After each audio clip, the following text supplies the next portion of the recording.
Hey, what's up guys, Boost HD here. So today I'm going to be covering two main things in this video. Number one is why you should never ever use the camera's built-in microphone.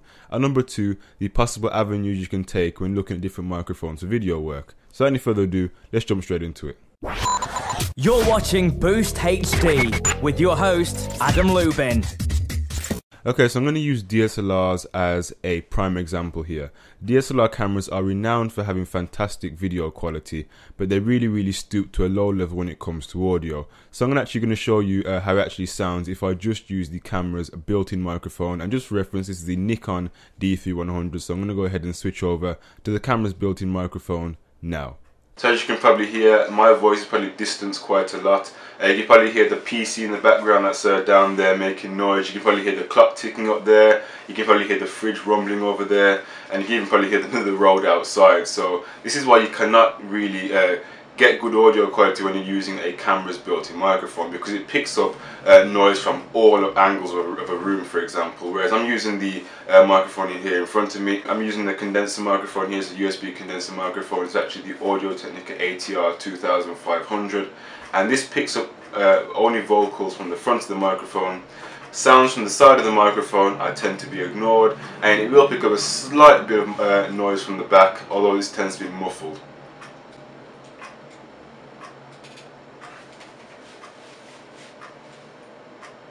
Okay, so of course now I'll switch back to the my usual microphone. Okay, so now we're going to be taking a look at the possible avenues you may want to take when looking at microphones for your video work. So number one, we're going to start off with the camera mounted microphones. And these are microphones that stand on the hot shoe of the camera and then are plugged onto the microphone input of the camera or even the camcorder. So there are two problems with these camcorders. Number one, they normally require a battery to be used within the housing of the microphone. And number two, the camera or the camcorder has to have a microphone input for this microphone to work. Otherwise, this option is pretty much out for you if your camera or camcorder does not have a microphone jack. But the good thing about these microphones is that they do not need to be synced up in post-production, so you don't have to use the traditional clapping method. But all you need to do is simply just plug and play, and it'll simply override the preamps within the camera. So number two is going to be standalone recorders, and these are microphones and recorders such as the Zoom H1, the Zoom H4, and even some of the Tascam models. Now the problem with these microphones is that of course you're going to have to use the traditional syncing method by clapping, because they're obviously not connected to the camera.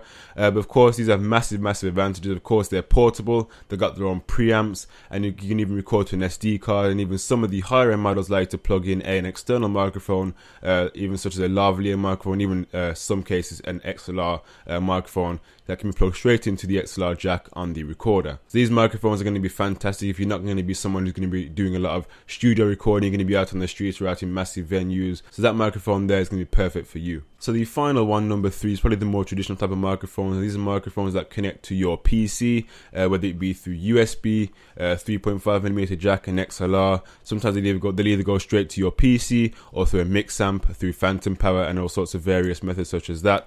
But of course, with these microphones, you have to make sure that you sync up the audio using the clapping method or even a clapboard.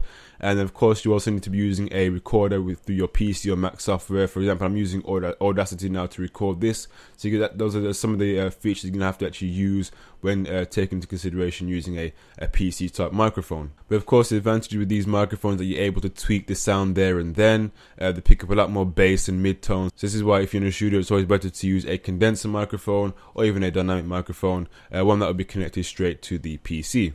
So now guys, in Boost HD here, thank you for watching, take care, and of course I'll see you guys in the next tech video. Bye for now.